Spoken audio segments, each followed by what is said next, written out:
Meilleurs vœux à vous tous, partout, vous êtes connectés sur EHP Média. Et bien, bonne année déjà à toute ma famille qui sont en Europe, en Belgique, en France, en Italie, partout. Hein, je vous aime bien. Et bien, c'est déjà moi, Jemima Ibé, les gros bébés de la presse congolaise, la femme riche, la beautiful, la giga de la presse congolaise. Enfin, nous sommes en 2018, hein, dans match vraiment. Hein, et sinon, parce que nous avons Alongi Sibiso. Alors, je présente mes vœux le meilleur à ma patronne, maman GH, la maman de cœur, la maman de tous les enfants et surtout à mon boss Edo Amani. Déjà bienvenue dans votre émission Micro Libre. Alors aujourd'hui, je suis avec Yamodé, modéré Toto Kani.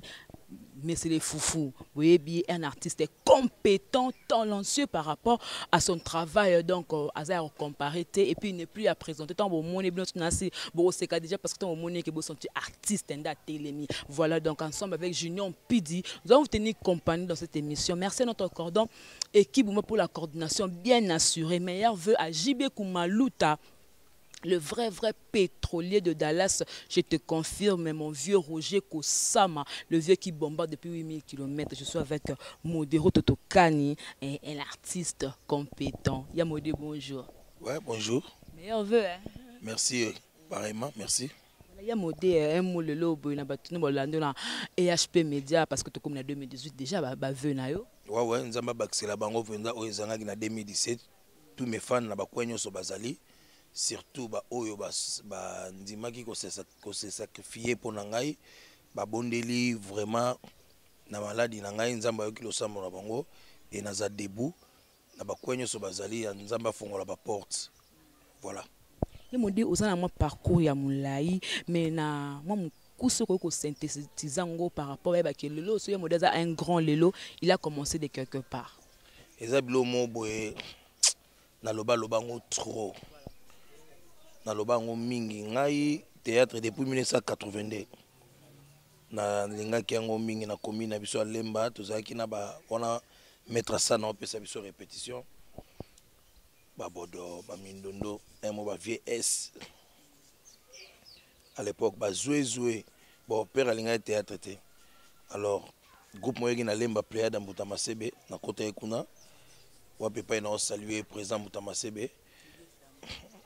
Donc vraiment il y a ba bonne année na ye nde sika mapapo ya kozwa mangwana lelo oza lelo maintenant quand tant au total lelo au théâtre au bino bo bandanga batango le 82 ndenge zalaka na lelo théâtre lelo pona yo évolution za ou alozo mona ki non il y a bien des za équilibre so évolution za na bien matériel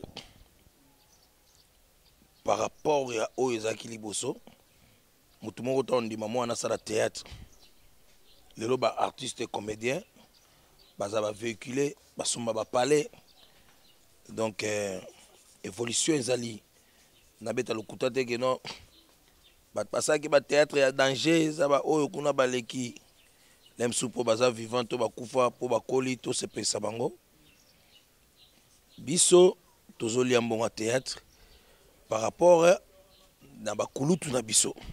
Voilà, donc évolution ezali. Évolution ezali. Pour la yo tout le temps un artiste et comédien. Zaka monto yo faut azawana pour na ko sexa bato ou alors un artiste pas comme kanya surtout artiste et comédien. Pour le comme ngana et ngana comédien, ngana artiste moi côté les moi bato so moi différence.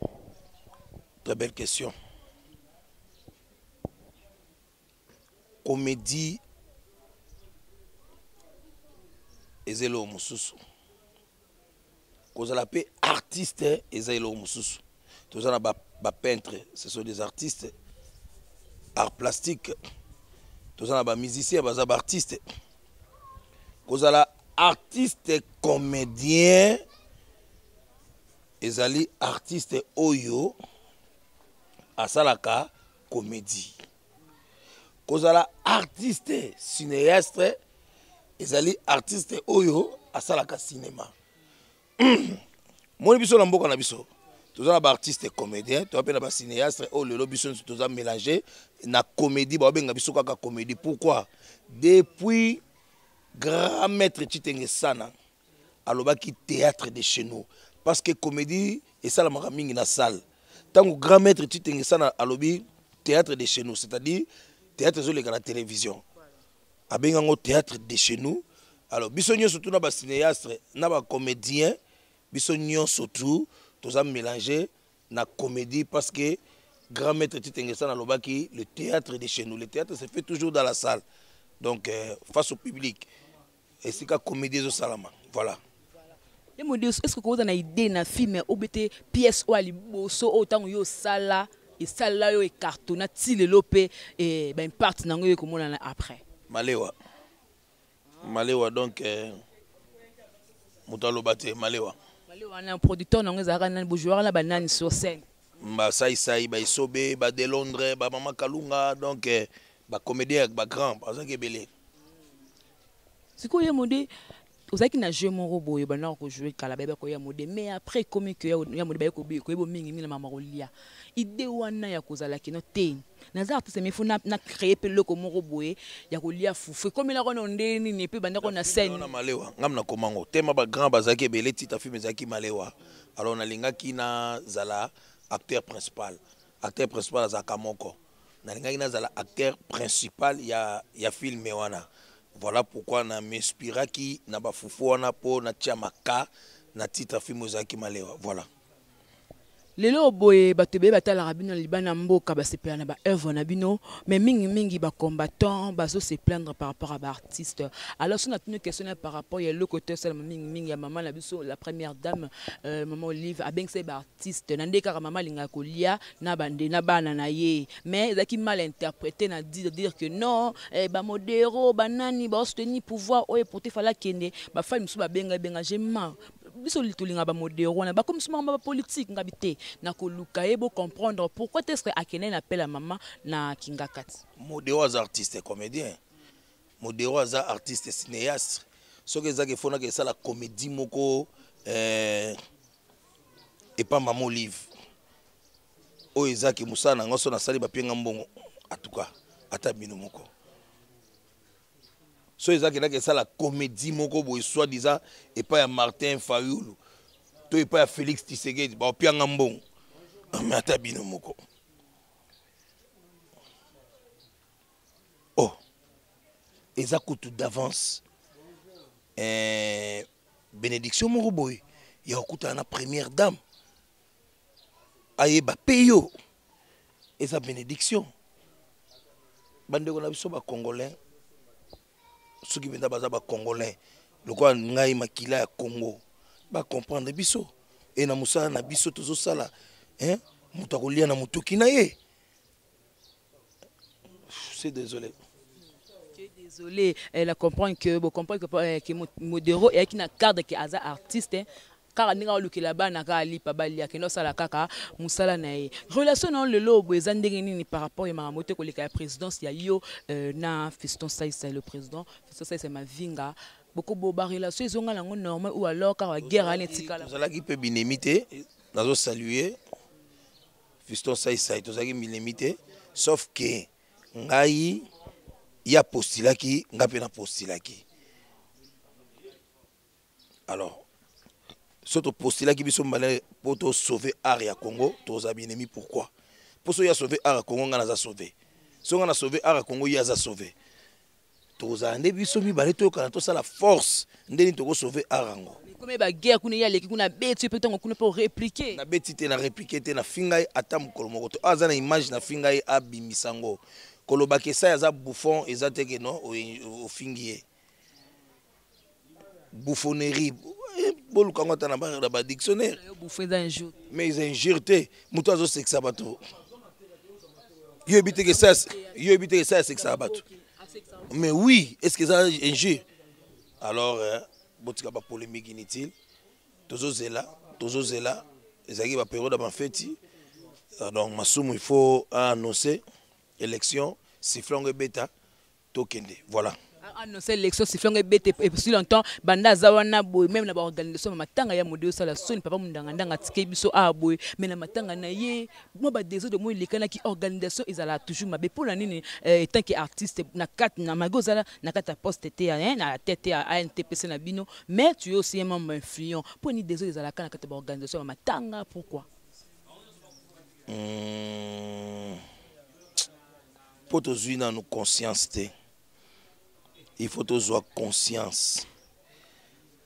Lelo sonde ka kufi kalezaka bat balata bilamba salite to le la matanga ba che kantine moto sokola maboko tozo simba kutu ba blé to chabatu mais na yebi tout ki évolution ya monde lelo komi mutso akufi et comme esika mabala ezongani esika batu bazolingana et comme lokola fête. Alors naina lobani tanga ekoma bongo so mutayebi déjà na mutune kazo fêter azana organisation masanga aolinga pas gérer neti soki ezaki 10 apesa 7 oyeba kutu teke mowe akufi yatika la tana 3 wana et ça la paye bien or eza soni mais eza soni donc voilà pourquoi tozo bunda na mo babiko na mikemike et bonga voilà. Pia modé na minute maman Nzita très malade, maman Nzita da paralysée to kene ko sa ni élément mais alobi ata ba comédie bozo kene ko tala maman Nzita te bozela ya kufe bongo boyamba moko la kene bozala kina yelongo yo mto informer nga ke maman Nzita za malade.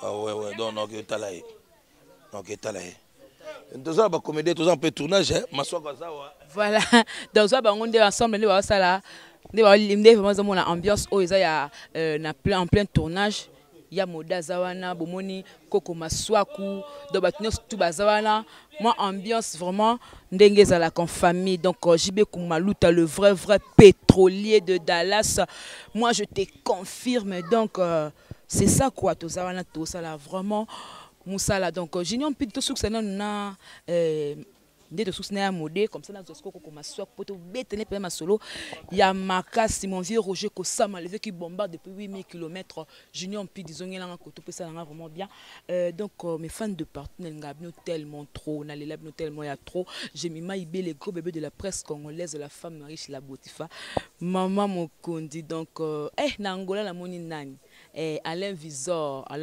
mon vieux, de gros bisous.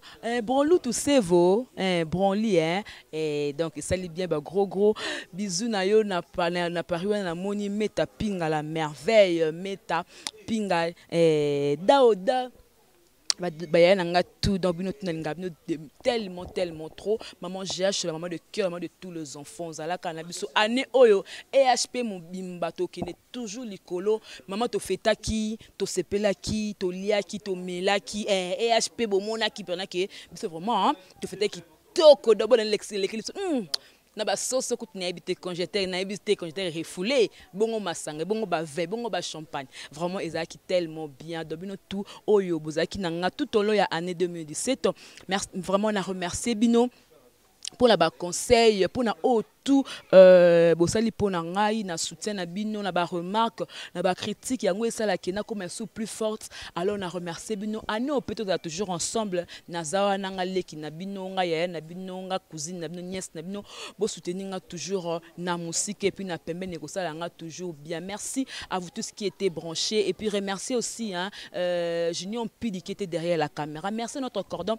équipe Bumba pour la coordination bien assurée 2018 au Tokokoma toko voler le quoi ba aigle té le quoi la mpongo na 2018 au toko koma JB Kumaluta le faux pétrole de Dallas merci pour na zwaki iPod à mon nene et ça linga bien vraiment na zwaki ça linga vraiment qui toko MSK au base depuis Suisse merci mon frère mon apote mon robot une robot kayote po pardon je vous aime bien d'ici là portez-vous bien au revoir.